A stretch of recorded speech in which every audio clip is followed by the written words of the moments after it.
Gilliard. I got so much more.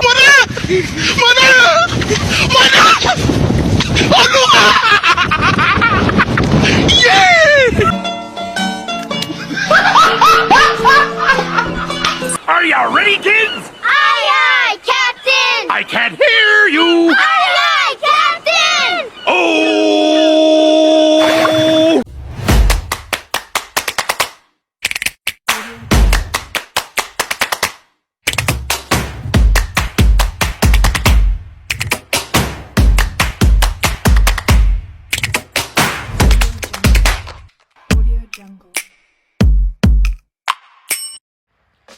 Assalamualaikum warahmatullahi wabarakatuh. Perkenalkan, nama saya Mutia Cantika Rizky Wibowo, NIM 20210530219, mahasiswi Ilmu Komunikasi Universitas Muhammadiyah Yogyakarta. Peserta metode penelitian komunikasi kualitatif tahun 2023.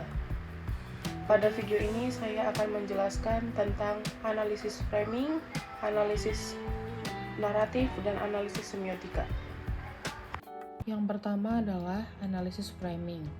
Pengertian analisis framing adalah framing merupakan metode penyajian realitas di mana kebenaran tentang suatu kejadian tidak diingkari secara total, melainkan dibelokkan secara halus dengan memberikan penonjolan pada aspek tertentu. Analisis framing merupakan salah satu alternatif model analisis yang dapat mengungkapkan perbedaan media dalam mengungkapkan fakta. Analisis framing dipakai untuk mengetahui bagaimana realitas dibingkai oleh media. Dengan demikian, realitas sosial yang dipahami, dimaknai, dan dikonstruksi dengan bentukan dan makna tertentu. Elemen-elemen tersebut bukan hanya bagian dari teknis jurnalistik, melainkan menandakan bagaimana peristiwa dimaknai dan ditampilkan. Melalui analisis framing, akan dapat diketahui siapa mengendalikan siapa, siapa lawan siapa, mana lawan mana kawan, mana patron mana klien, siapa diuntungkan siapa, dan siapa dirugikan siapa. Analisis framing dapat digunakan untuk mengetahui bagaimana realitas dikonstruksi oleh media. Melalui teknik dan cara tertentu, peristiwa ditekankan dan ditonjolkan, bagaimana media memahami dan memaknai realitas, dan dengan cara apa realitas itu ditandakan. Hal ini menjadi pusat perhatian dari analisis framing. Lebih sederhananya, digunakan untuk melihat bagaimana aspek tertentu ditonjolkan atau ditekankan oleh media. Contoh jurnal analisis framing.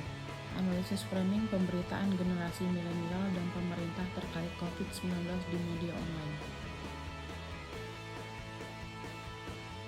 Tujuannya adalah penelitian ini bertujuan untuk mengidentifikasi pemberitaan mengenai gugus tugas penanganan COVID-19 di ketiga media online edisi 20-23 Maret 2020. 4 tahap framing and mencakup define problem, diagnose cause, make moral judgment, dan treatment recommendation.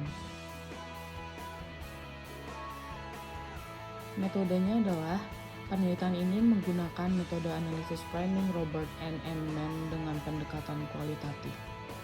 Hasil pembahasannya adalah hasil penelitian menunjukkan bahwa define problem dalam pemberitaan berkaitan dengan kebijakan pemerintah dalam menggandeng para influencer dinilai bukan pilihan yang tepat. Diagnose cause ditunjukkan dalam bentuk sikap aculi para generasi milenial dalam menanggapi pandemi COVID-19.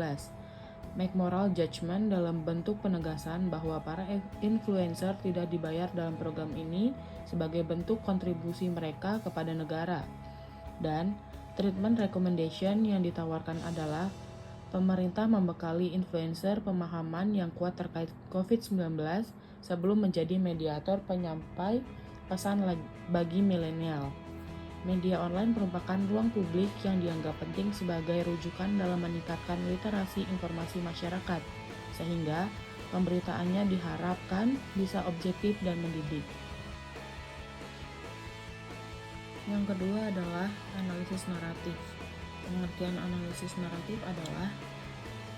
naratif adalah teknik yang dilakukan dengan berfokus pada deskripsi berbagai peristiwa yang didapatkan dari narasumber, yang kemudian akan disajikan ke dalam suatu deskripsi cerita. Teknik analisis naratif ini dapat digunakan sebagai bahan pertimbangan di dalam suatu aktivitas organisasi, baik dari segi internal maupun eksternal.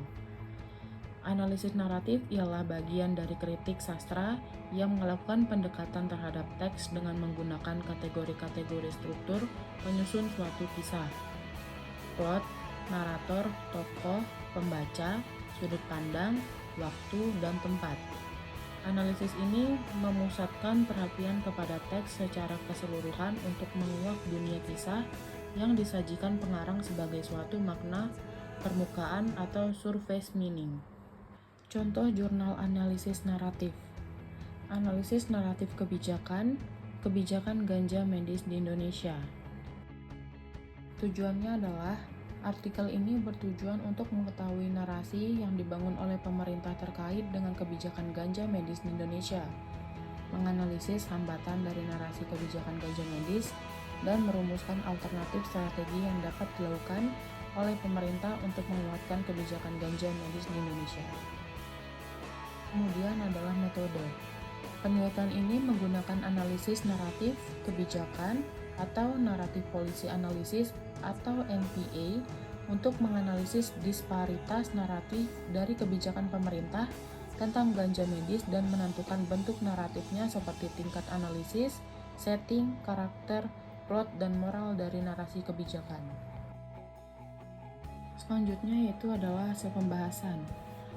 Yang pertama adalah naratif policy analysis narasi kebijakan tentang ganja medis kembali muncul di tahun 2019, tepatnya setelah Komite Pakar untuk Ketergantungan Obat WHO mengusulkan ganja untuk diturunkan statusnya dari yang sebelumnya berada di Schedule 1 dan 4 menjadi hanya di Schedule 1. Adanya rekomendasi WHO ini didasarkan pada potensi manfaat yang dapat diperoleh dari ganja sebagai penunjang kesehatan.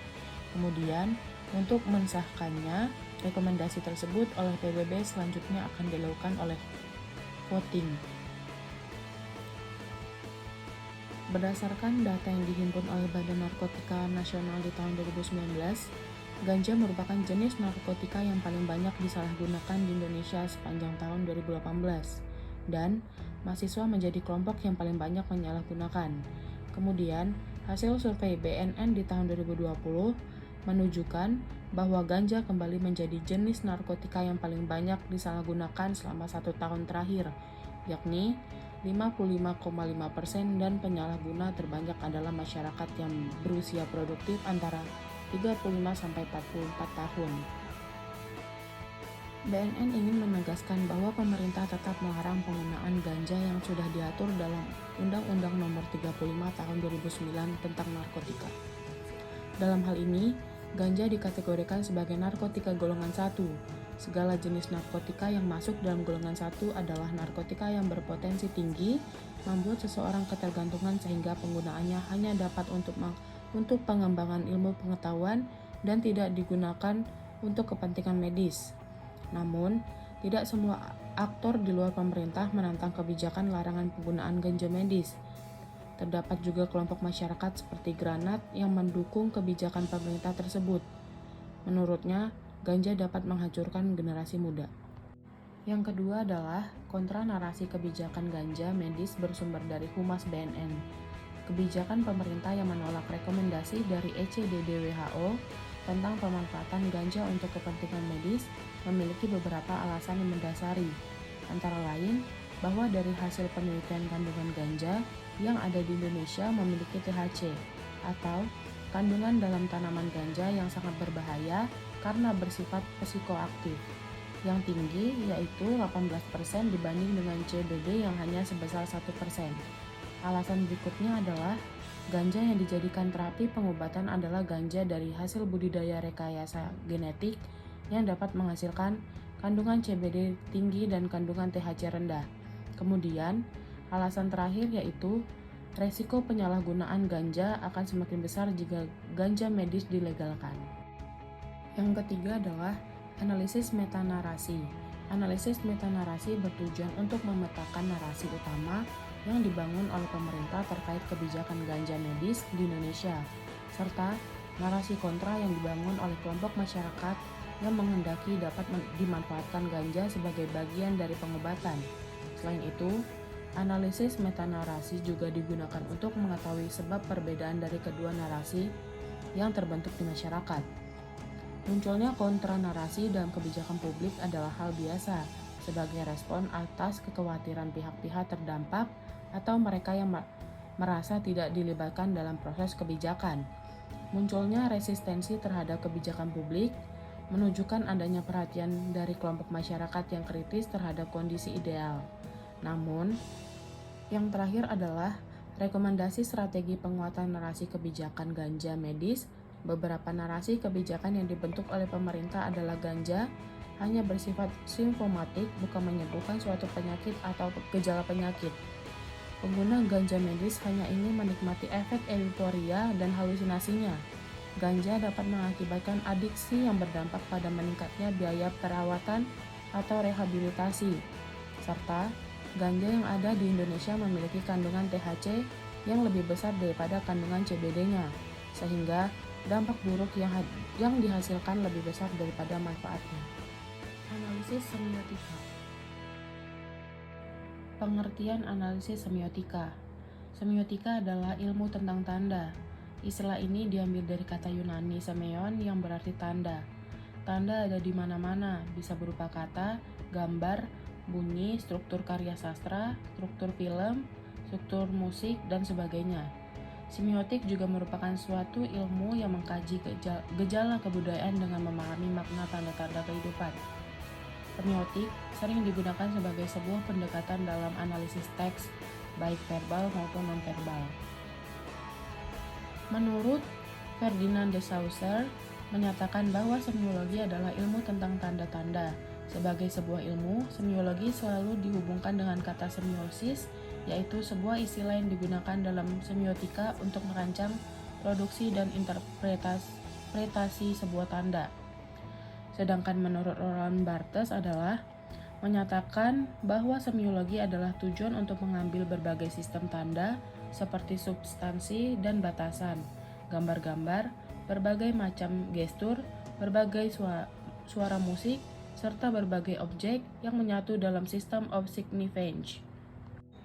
Contoh jurnal analisis semiotika yaitu representasi maskulinitas dalam iklan televisi Pons Mens, #lelaki masa kini, atau analisis semiotika Roland Barthes terhadap representasi maskulinitas.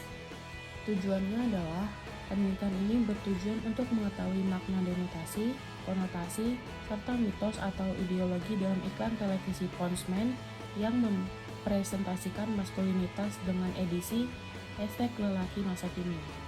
Kemudian metodenya adalah metodologi yang digunakan dalam penelitian ini adalah kualitatif analisis semiotika. Struktural Roland Barthes. Analisis ini dipilih karena mengkaji hal gejala budaya seperti sistem mode busana, menu makanan, bidang arsitektur, lukisan, film, iklan, dan karya sastra. Semiotika Roland Barthes membahas fenomena keseharian yang luput dari perhatian tentang representasi maskulinitas dalam iklan. Selanjutnya adalah hasil pembahasan. Hasil dari penelitian ini menunjukkan bahwa terdapat makna denotasi, konotasi, serta mitos atau ideologi pada iklan televisi Pons Mens #lelaki masa kini. Hasil itu diperoleh dari tanda-tanda dominan pada cuplikan adegan-adegan yang diambil sesuai dengan kriteria yang telah ditentukan. Pada iklan versi Rio Dewanto digambarkan 3 makna denotasi, 3 makna konotasi, dan 3 mitos. Pada iklan versi Keenan Pierce digambarkan 3 makna denotasi, 3 makna konotasi, dan 3 mitos atau ideologi, dan pada versi Marshall Sastra digambarkan 3 makna denotasi, 3 makna konotasi, dan 3 mitos atau ideologi. Disimpulkan, sisi atau bentuk maskulinitas yang dipromosikan adalah tampilan fisik, tipe laki-laki yang cenderung metroseksual, dambaan wanita, pemimpin yang cerdas dengan kesuksesan, laki-laki yang berpikir kreatif dan memiliki hobi. Sekian penjelasan saya mengenai analisis framing, analisis naratif, dan analisis semiotika. Semoga bermanfaat. Wassalamualaikum warahmatullahi wabarakatuh. Audio Jungle.